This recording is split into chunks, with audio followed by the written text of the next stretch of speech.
All right, so today we are doing a video that we wanted to chit chat about some stuff with you guys, specifically on card shops and Flesh and Blood, kind of what's going on and what we've been seeing across everything. But Jones has a better handle on all of this, so I'm going to let him take over for the majority of this. And go ahead, I'll let you kick it off. For those who are watching, happy Easters. If you don't believe in pagan holidays, that's fine by me. I still want to say what I want because I'm from America. Oh, you're such an asshole, but we love you. Also, it's been a few months since we've talked Yeah, about it extensively, so I don't fully remember because I am a goldfish. fair enough. Hence, my fishy food. Sponsor for Monster, please, now. Oh, I'll take a sponsor. It's freaking delicious. Rio Punch.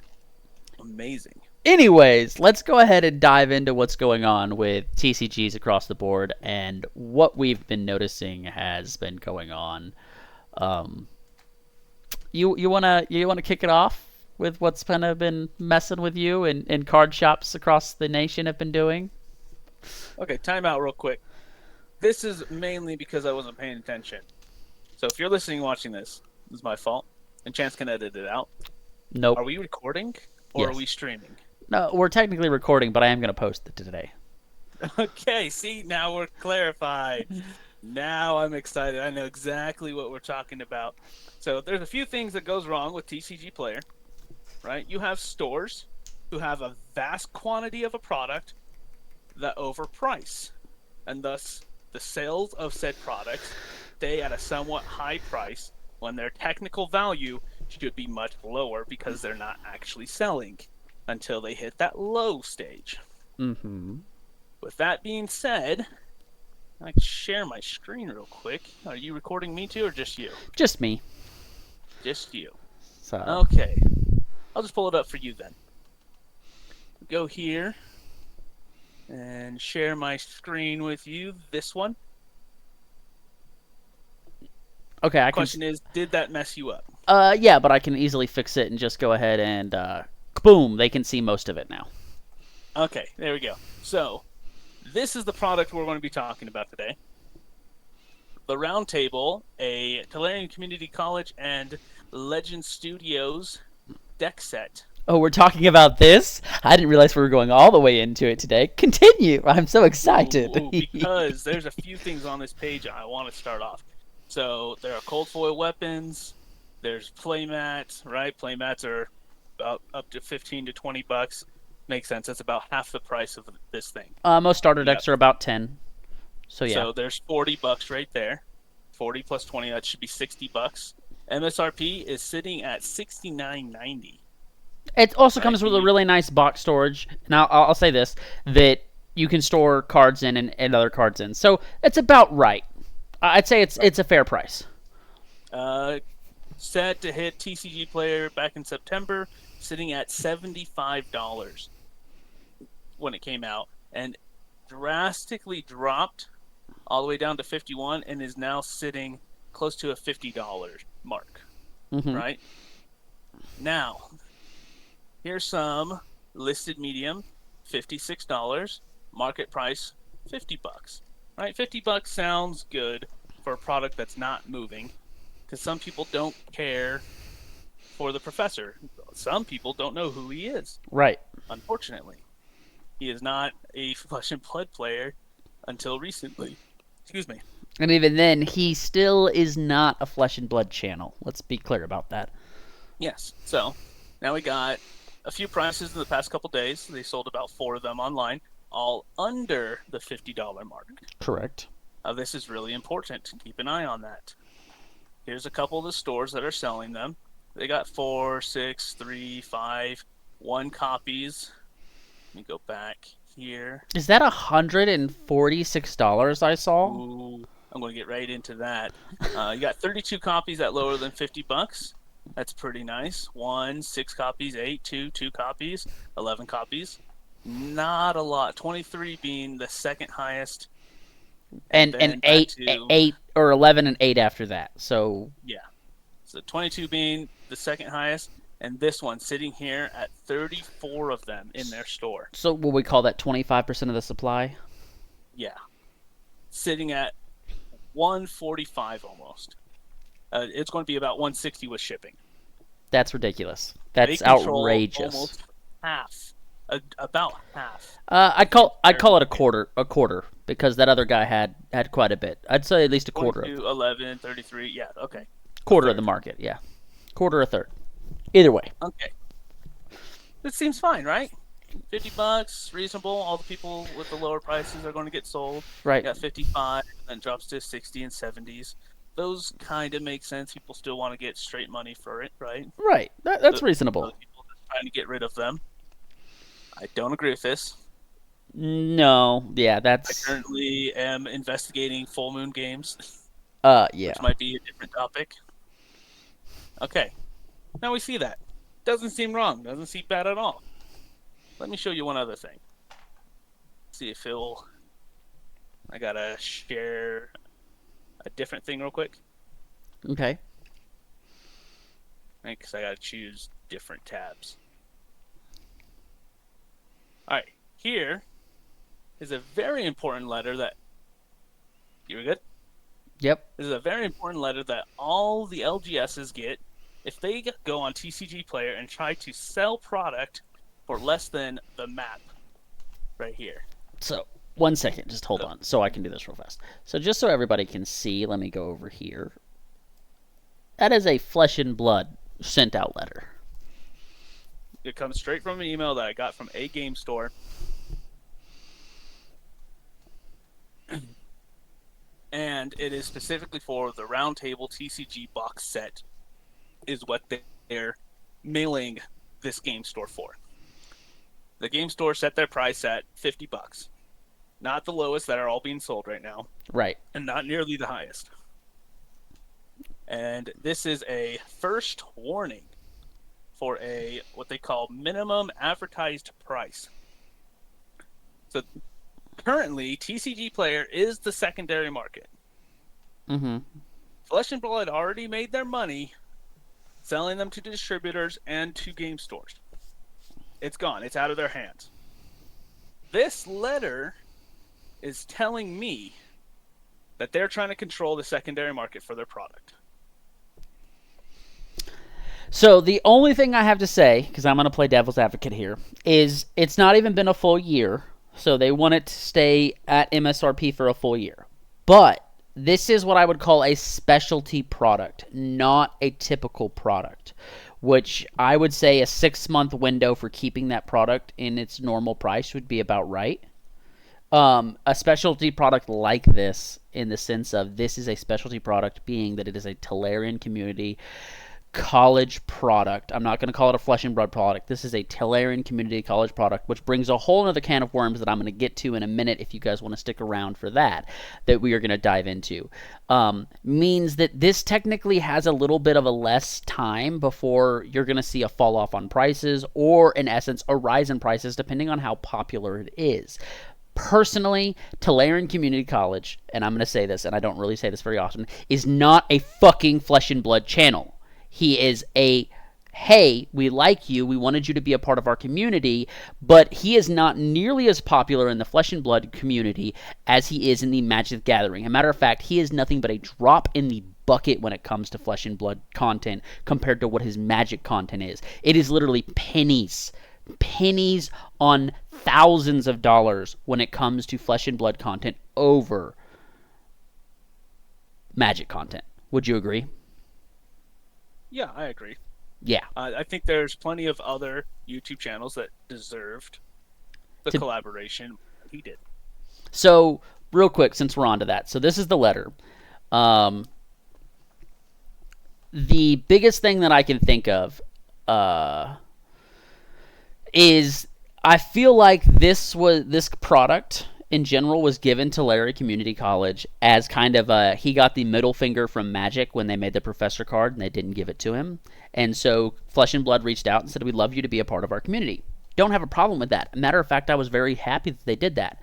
But I feel like there was a huge opportunity missed by Flesh and Blood, a huge opportunity missed by Tolarian Community College by not having more content creators brought into this. Even if it was just one more content creator that was a Flesh and Blood channel, I think would have made this product way more successful. But I feel like because it wasn't done, this was the hugest middle finger to Flesh and Blood content creators. Now, personally, I'm not big enough to be even considered for this, but DM Armada would have been great for this. They already had DM Armada. Rogue.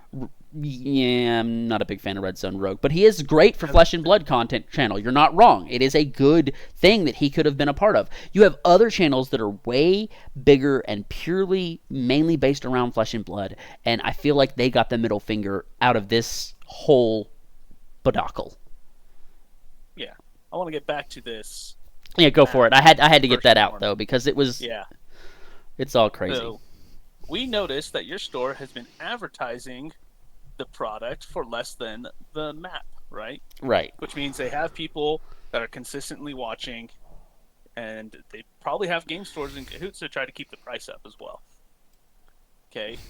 The policy is available here, so apparently there's a policy. I haven't read it. I'm not going to read it. That'd be a different thing. But you can't really control a game store that has a product that they're sitting on that they want to get rid of. They've had plenty of players that started playing there. It started being the hub in Salt Lake for Flesh and Blood. And They've then had tournaments. Trickled out. And it's slowly, over time, it's gone smaller and smaller and smaller. So much so that now they're just stuck with this product that they need to get rid of. Right. And they're thinking about no longer working with LSS and on this product anymore. It's just not profitable for and them. This letter doesn't help that. No. Granted, it's first warning, so they can't really do anything, but we realized that not all stores are aware of this policy. Well, you should make them aware. Before sending this warning out. Yeah. We would ask you to correct this breach in the next 24 hours, per the terms of the policy. If this is done, we will not be taking any further action at this time, but we may take action in the future if there are further breaches of the policy.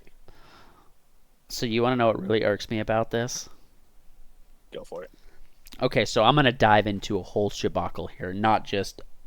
So this policy stops people from selling below MSRP, right? Yep. And I'm about to swear out like a maniac. Then why the fuck do we not have a policy that keeps fucking card shops from hoarding things like Monarch when they hoarded pallets of Monarch, driving the boxes up to 500? Why the fuck don't we have a policy reversing this type of bullshit too? So that on launch day, stores... Yeah. Why aren't there policies for the distributors? Why aren't there policies to keep them from overselling or overpricing on launch day? Or even within the first month. Okay, so side note, One Piece, it's not even been a month. It's not even been a month, and One Piece stores are already selling, or distributors or everybody else are already selling boxes for almost double their original price. $235 is what a One Piece box is going for. How is this technically, like, you should technically be like, the first month you can't sell above this price point. Like, if you were a store selling above this price point, you literally will lose allocation. Why can't we have boundaries set for stores to stop them from price gouging above a certain point too? Like, if we're going to stop them from selling below a certain point, then we need to have the reversed at least for a certain period of time. We need to stop. At very least a month. Let people get their product to play the game. Yeah, and then also there needs to be some way to make sure that they are selling the product and not just keeping it in the back of the warehouse for a month. I also don't mind Bandai's policy, which is, hey, within the first certain amount of time, if you buy a product from us, we rip the seals on the boxes. That way you actually have to open it because it's not considered wrapped anymore. And people still sell those boxes. I bought 2 One Piece boxes with the seals ripped, and someone said, hey, I bought these from Bandai. They're untampered with. I went and checked them. They were untampered with. I bought them for $170 a box. Because I trusted the guy. Like, there still will be some selling on the secondary market even though you rip the seals, but by ripping the seals, long-term value goes out the window. Yeah. So, like, if you buy within the first month, rip seals. Like, make a policy that means, hey, if you buy in the first month, we have to rip all the seals on the box. You know, So they have check out other policies, make sure you're like other stuff, and then if you have any issues, contact them. As far as I know, the person that's in charge of or replying to these type of emails contacted in the affirmative of, I don't think we want to hold your product anymore at our store, just purely because of all the stuff we talked about. yep, Nothing nasty. They are going to be sending me maybe more stuff, right. but I haven't seen anything yet. But my biggest problem, I understand if it's like within the first 3 months. It's been 6 months, right? Yep, You said specialty items 6 months, but they should have already made their money and have sold, right? right. This just shows to me that maybe they're holding on to some to sell for a second run, and they're hoping to keep the price up so Yeah, that they make the same amount of money or more, right? right. And I, yeah, Which then makes me wonder, Full Moon Games has 34 of them, if they're not in cahoots, because they're $150 for each box. that makes sense because if they're selling them for that high, $150 means that that store is now setting, basically, if we're taking an average, they're setting the average to be higher than it should be if all the other card shops are selling for a certain point. If you take those $100 box out, the average sell price dramatically drops.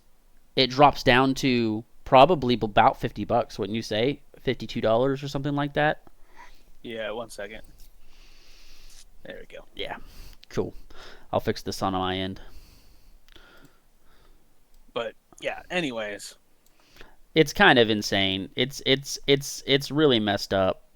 I've never realized that they deal with this. I don't know if there's any like magic stuff that's similar I would like to dive into. And maybe we're wrong about how they set prices on TCG Player. But as far as I see it, when you have that much product and you're setting it for that much, you're either not wanting to get rid of it, you're hoping that people buy them enough that somebody will be stupid enough to pay for that price, Mm-hmm. or they're in cahoots with LSS to try to keep the price up so that they can sell more later in the future. Or maybe it's not even LSS. Let's throw that out there. Maybe it's just TCG in general, or a distributor. TCG or a distributor. You have any of those options. You could have. I have not gone down the rabbit hole. I don't even know if I want to go down the rabbit hole because all it'll do is piss me off if I find out I'm right. Yep. So So, learning about this, look at all knowing my that One it's Piece been packs. sitting and it's right here. I don't know if you can see me, but it's been sitting at my game store the whole time. They've only had one, as far as I can tell.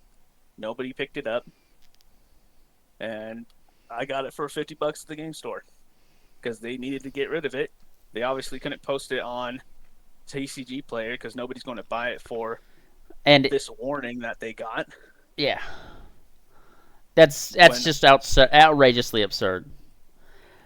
I mean, if And if I if they're honestly sending don't out, think it's worth that much. Like, the box is nice, playmat. It's a good playmat. It's kind of thin, as you saw earlier when I was waving around. yeah, flesh and blood playmats Right. aren't super thick. The 4 boxes in here. This is good for storage, but it's going to wear out fast. So let me. I haven't played with the decks yet, but 2 of the decks don't look worth playing. Specifically, the Professor. I haven't tried it yet. I think the Bard would be fun.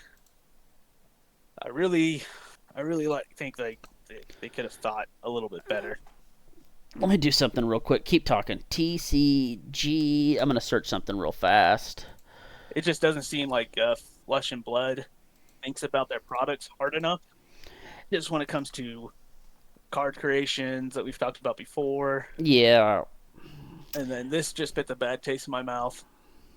And it's nothing to do with the game; it's the creators of the game, or those who are controlling the market. yep. It's more people that I think are controlling the secondary market than anything. I just want to. So you got a play mat, correct? Yeah, you want me to see it? No. I just want to make sure that I'm getting all of my facts straight before I say what I'm going to say. So you got a play mat, and you Yes. got 4 starter decks. That were 40 cards. There were 40 cards. Okay, so I want to go to products. I want to go to sealed products. Okay, so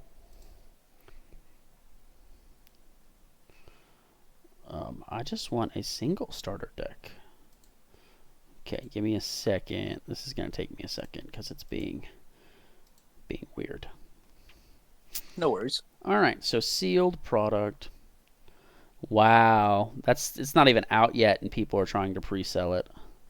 So we're getting a new box, right? Similar to what you have there, except there's nobody tied to it. It's just a new box. It's just a Um, new box. it only comes with 3 decks, and someone's already has it posted up on TCG for $90. When Is what this one was close to 75, right, which means this should have been worth more since it was tied to the professor, right? right. And I think it would have been worth more if they also would have actually added more than just one content creator. Like I said, I feel like it was a huge shaft to other content creators. All right, so most starter decks. So the Bard deck that you have there, someone's reselling it for $14. All right, so here, new starter deck. This is actually what they should be selling for. So $9 is what a starter deck is worth. So a starter deck is basically $9, $10, which is reasonable. That's what they should be. So you buy a starter deck for $9. That's 4 starter decks. That's $40. A playmat most of the time is $25. I'm going to assume that playmat's probably only $20. That's $60 in value right there. So they're basically taking a $60 value. You're sticking the professor's name on it, so we're going to make it $70. And then you got to know that the cost on their end to make the playmat and everything else is not the most expensive things in the world, but still, For 70 some bucks. reason, the Ira deck is listed for 33. Oh, because that's the old Ira deck. So No, it's specifically Round Table Blitz Ira deck. $30, that's ridiculous. It's just people trying to make money off stupid things. Yeah, it is 3 people. One owns 1, one owns 3, one owns a 4, and it's 33, 34, and 39. So they opened up the boxes. They just opened their boxes and sold the product separately. Yep. Which the Bard deck, I told you, I saw the Bard deck is going for I think it's the lowest for 14. Yep. And my favorite is the Bard. I would easily pay another $14 for the Bard deck. There are some like 3 good priced cards that would make it make sense, but For what? The Bard or for Ira? for just from the box, there's a $19 cleric straps, equipment legs, Yeah. and a couple other cards here and there for $9 and then $4, and then it instantly drops to $2 and then drops to I bet you that $1. the guy that's selling for 150 has gone and looked at all the singles and has priced it out that the box should at least be worth that much, and that's why he's trying to get that much for it. Yeah, no thanks. Yeah. You got to see if they're actually being sold, and they're not. No one's buying them for that much. It's outrageous. But any other comments on what's going down today, what's going on, or anything else? Well, as I was listening and watching a Rudy video not too long ago, Magic the Gathering has finally cracked the code. Of They hold on to half of their product. They sell their half, and then they sell their other half to Amazon. uh-huh. I'm gonna have to watch the video again, but it basically creates a way that they make their money back, or the money that they need to continue. The reason why they resculptured and they fired a ton of people is because they were resetting the company. But it still doesn't look good Yep. when you got Modern Horizons 3, which is one of the most expensive sets. And they're printing Commander decks with it when it's a modern set, which a lot of people are mad about. They're like, leave our Modern alone. Modern's still popular. keep your commander where the commanders are, which is apparently every other set. Now, people aren't happy. People are excited for there's actually new mechanics. There's actual new planes that people are going to. They're Sounds fun. branching away from their basic stuff that was during March of the Machine and the Aftermath and all that stuff. Now they're feasting their fingers into new planes, which we like. But Nice.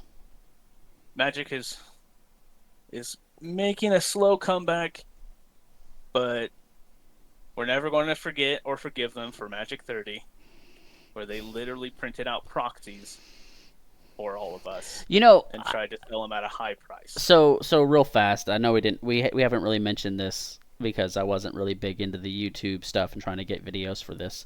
But if anybody's still here, thank you. First off, second off, we talked about that if they would have printed Magic Proxy full boxes and would have sold them for like $100 a box, but a full box from the original set, same print run. If you hit a certain card, you knew you were going to get a Black Lotus in your box, most likely too. If they literally would have basically redone the old nostalgic stuff of Magic the Gathering, said, hey, this is a proxy product, it's going to be $100 or heck, $90 a box. Only through our website is the only way to get it. First come, first serve. We'll send out as many boxes as you want to. There's no limit on how much you can order.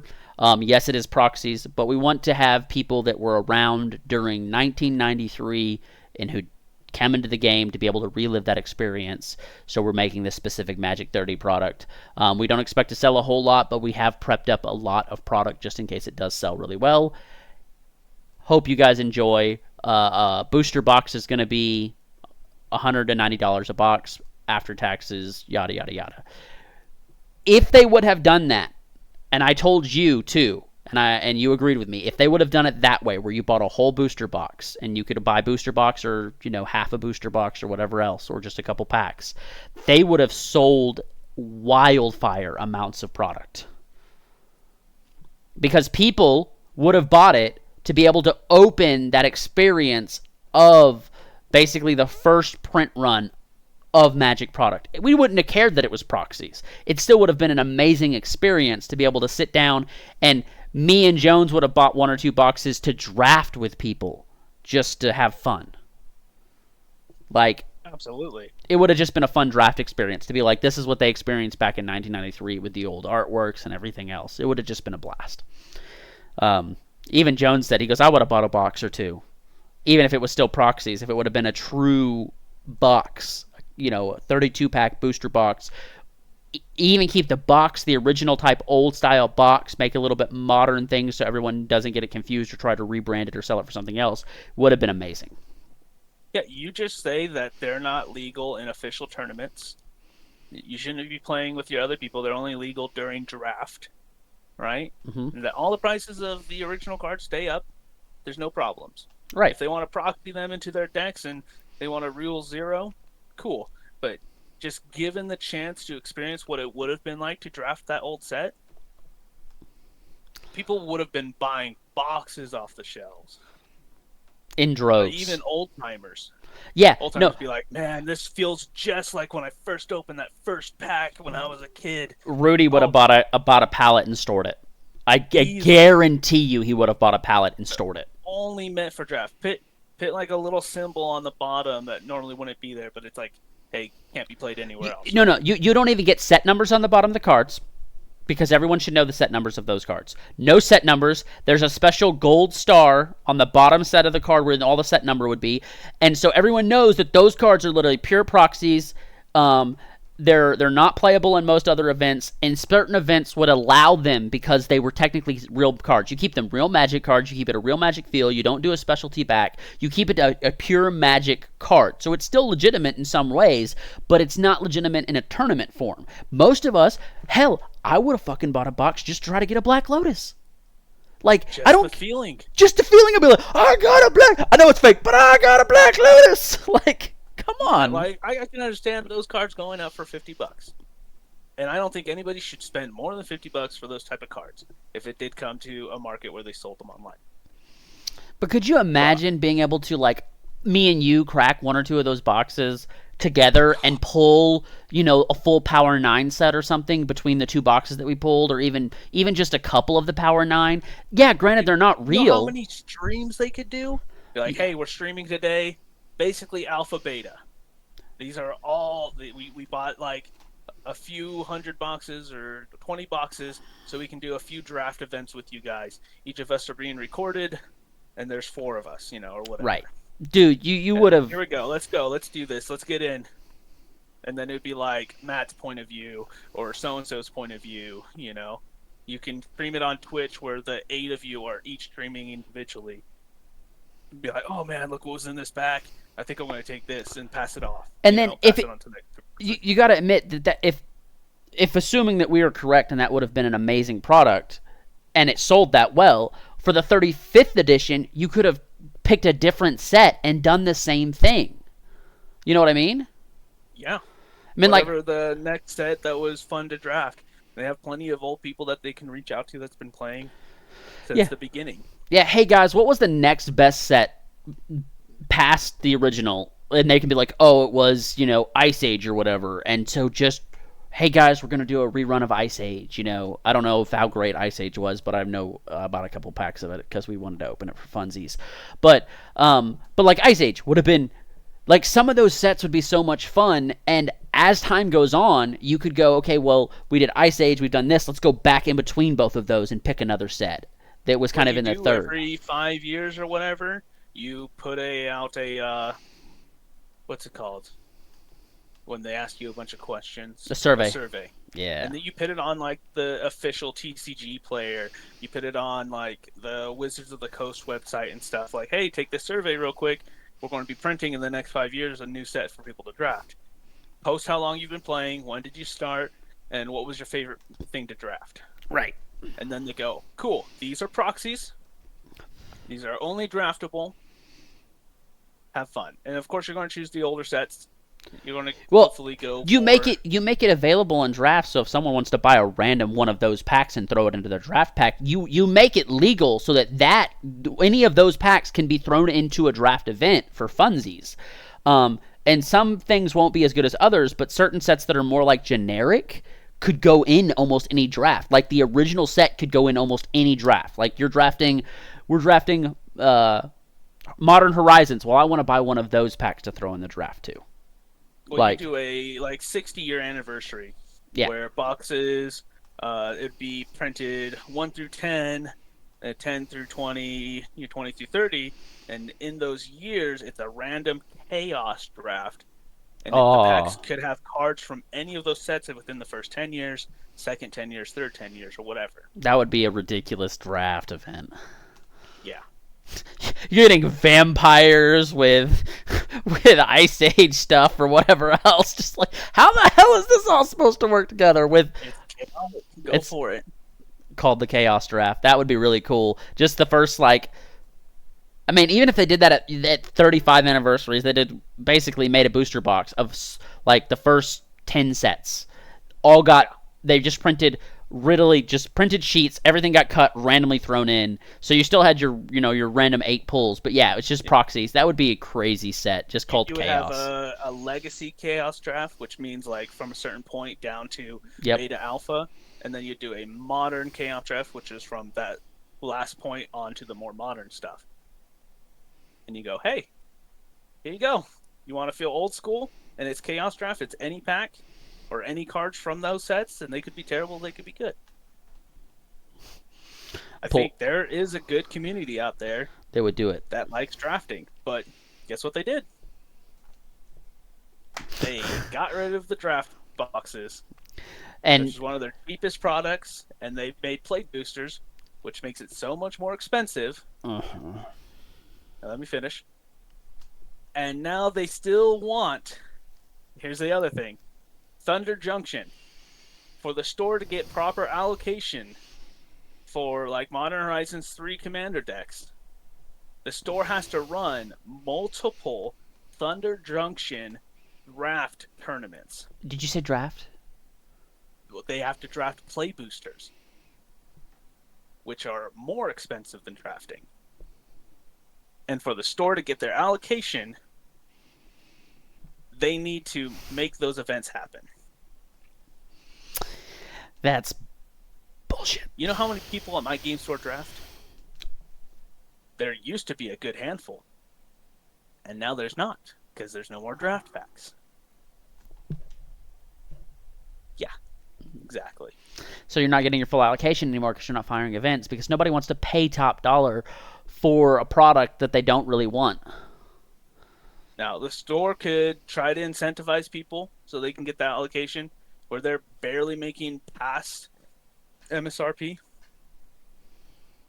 just so that they can get people to draft. In which case, they then have to hold on to product to try to draft. Like I said, we need to make it a big old event. I promise there are multiple game stores that are going to push it hard. Like I said, so there needs to be, so tying this all together, there needs to be some type of way for card shops to enforce a certain protocol on, I would say, the card companies. Because it's ridiculous for you to force me to do something in order to get product that I'm going to be able to sell anyways.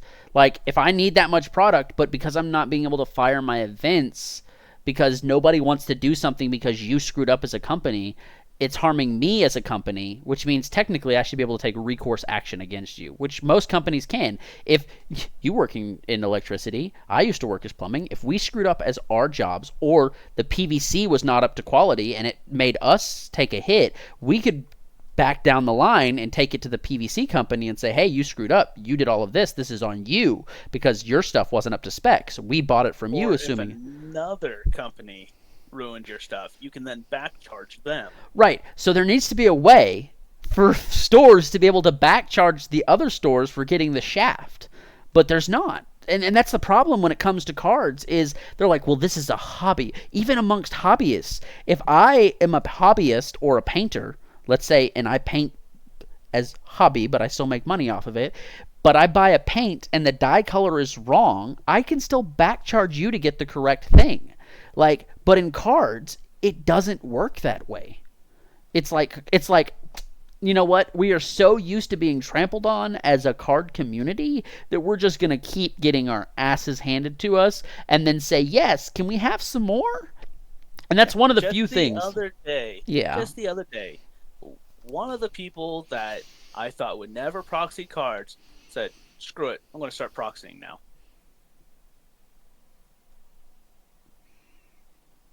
Who? That's how ridiculous it's getting. The fact that, like, anti-proxy people, and I'm calling them anti-proxy people because they don't want to proxy. They do not want to proxy. They want the real cards.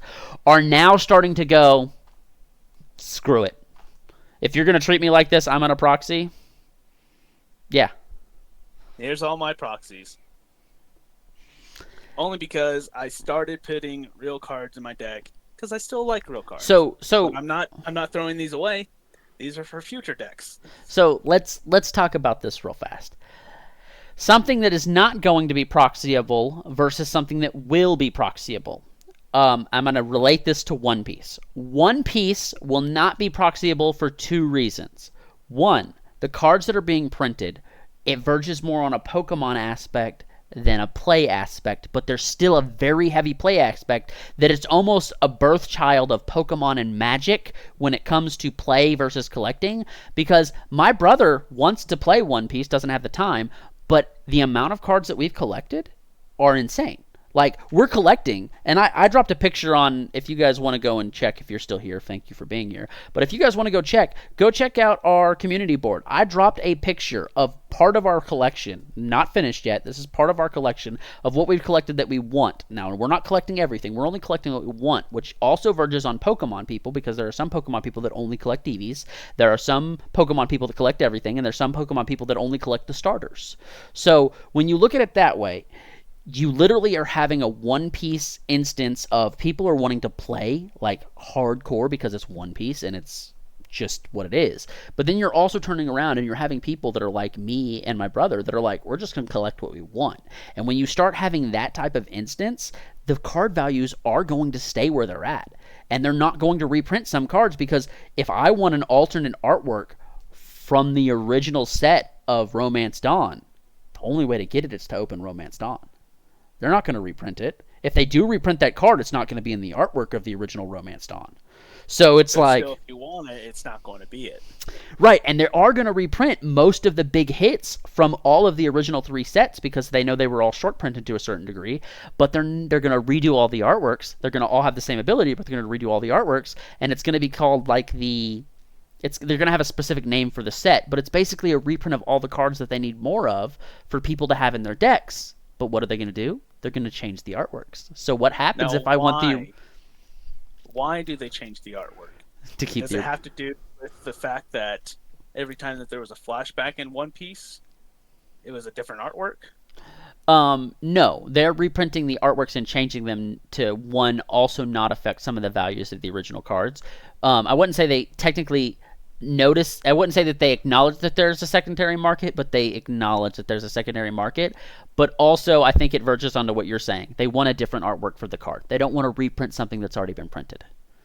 Because as One Piece, as the creator of it, is very big on not redoing an artwork that has already been done. If he's going to redo it, he's going to redraw it from scratch. So, it's kind of like... maybe it's a little both. So I like that. I rather believe that because that's cool. And but if they ever come out to say anything, they should say that. I mean, yeah, be like, hey, the reason we don't reprint artworks that already have existed is because, well, the artist, the creator of the show doesn't like to do it anyways. So we're going to keep on doing that. Yep. But when we look at it like that, when it comes to Magic and other things, you guys want to proxy because you're tired of the cards. But when you look at it at proxying for something like One Piece, it's not really possible for the whole thing of that. Most people don't care about the proxy. They want the actual card to go on their wall or part of their collection, which means proxying isn't needed when you look at it that way. It becomes more of a Pokemon thing, but the game is still played enough that people do those things. So it's kind of like... I mean, I was petting the cat earlier, so I was letting everybody see the little butt head. But yeah, but when you lifted up the camera, I lifted up too. Yeah, but it's just one of those things that, you know, whether we're talking about, you know, distributors needing to have, you know, some rules set, the card companies needing to have a little bit more of some rules be able to be applied to them from no, my brain went bleh. Or even the card companies needing to have a ability to enforce stuff on those people that are printing the cards to make it easier for them to be able to get their product. Because it's ridiculous when you're setting an unreal expectation. That's literally what's happening, is they're setting an unreal expectation so that they can sell more product. And in my opinion, that's kind of bullshit. Like, straight up. Like, 100%. You can't say, hey, you have to fire this event with this product that's a draft event that is now more expensive, and we want you to draft it still so that people have to do it if you want your allocation. Like, so wait a minute, you got rid of my draft event that made people want to draft, and then told me I can't get my allocation unless I make them draft this. That's kind of I don't know if it's technically considered a form of entrapment, but it feels like a form of entrapment of like, if you want your product, I'm holding it hostage unless you do what I say. That's not cool to me. Like, as a company, I'm against you now. Like, yeah, I'll proxy. Now, yeah. Do I want my true Markov deck to be true just so I have it for, you know, shits and giggles? Yes, I do. We're missing one card. Markov. And it's Markov. So, but at the same point, I don't think that I understand the expectations of saying, hey, card shops can set their own prices. And I agree with that. Eventually, a card shop should be able to set their own prices on boxes. But I think there needs to be a limit on when a card shop can set their own prices. They should not be able to, on launch day or the day after launch day, go up to $175 a box when a box is originally $115. You know what I mean? That's almost a 50% increase, if not more. And the fact that it hasn't even been a month yet, I think it's been 2 weeks, and OP 6 boxes for One Piece are already doubled in value. Think about that, Jones. They're already doubled in value. Now, I know that you can still, people are be like, they're not quite doubled in value. You can find them for this. No. But the fact that some card shops literally already have them for $235, which is pretty much double the value, is outrageous and should be an unallocatable offense, in my opinion. Like, hey, you lost allocation for this. Like, but why? Because you're price gouging on people that want to play the game. And the whole point of having the product is to let the people play the game. And if you're stopping them from doing that, then there should be a penalty. Yeah. I was just looking. I can get this very damaged foiled for $70. On what? On TCG Player for Edgar Markov. Yeah, we'll wait. I wanted to buy the full Edgar Markov deck, Commander deck, at some point. Because I want Extinguin, Exude, whatever the blood is, and everything else, too, so. Oh, yeah, I can put that in there. No, I'm just going to get the whole Edgar Markov. It's like $450. But yeah. Well, I appreciate everybody for being here. Thank you guys so much for sticking around and listening to us rant to some degree. But also, it is real. $400. It is real. It is real facts that there needs to be a little bit more thought out about from the distributors. Need to be a little bit more put in check. The card shops need to be able to have a little bit. In some ways, they need to have a little bit more restrictions put on them, but by having restrictions put on them, they need to be able to also put restrictions on the card companies that produce the cards, so that I can get my full allocation without having to do your BS jump through all of these hoops that I say you have to, or I'm going to hold your allocation hostage. It really just feels like it's a vicious cycle, and we as a card community need to come together and basically say, you must stop this, instead of thinking this is the new norm and we just need to keep putting up with it. It really needs to be stopped. It's just been put up with for so long that everyone thinks it's normal. It's not normal. It's not right. In any other marketplace or any other job, this would be considered a type of fraud or hostage or something else that's not okay. You can't hold someone's allocation hostage and say, we're not going to give it to you unless you do these things. That's basically, I don't know what the word or what you would even call it in any other job field, but that would not be allowed. It's like, You can't buy wire unless you also buy $400 worth of screws. Like, you can't do that. Like, I don't need screws. Exactly. So, if anything, I'm buying a bucket of staples for 5 stacks of wire.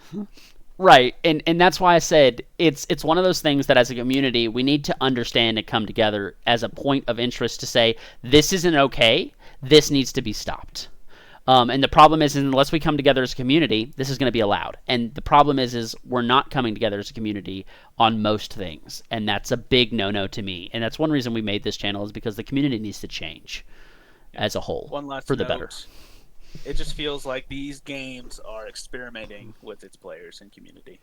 We're just basically it's trying to figure out what keeps the community thriving and growing and what's going to make them the most money. And unfortunately, they're leaning pretty hard onto what's going to make them the most money. But the problem is if they would lean what the community wants, they'd make a crap ton of money. Yeah. Because if they'd say, okay, we're not making commander products anymore, they're done, they're out the window. We're just going to make cards, and hopefully you can find your commanders among those cards. Cool. It's fine. You've done that before. We've thrived. Commander was made. Was it Sheldon? The creator of the commander? Mm-hmm. The guy that made it possible, passed away. Awesome. Love the guy. Thank you for this. It's so much fun. Heck, even if they were like, already given us plenty of commanders. Yeah. Even if they were like, we're gonna do one set of commanders a year. Cool. That's all we need. You've done that before. Yeah, exactly. It's called a core set that came out. It said core 19, core 20, which core 21 was the last one you did, and commanders came in that core, and that's it. That's all you need. It was Commander 14. It was Commander 17. It was, it's because of that year, those were the commanders. Yep. Es todo no más. Muchas gracias. Yep. You don't need more. So, well, alrighty. We're gonna wrap it up there for today, guys. I will go ahead and post this today. It'll take a little while because this is a nice long hour video. So, thank you, Jones, for being here. Um, we'll probably do a Stay live. nerdy, community. Yes, for sure. Stay nerdy. All right. We love you guys. We'll catch you on the flip side.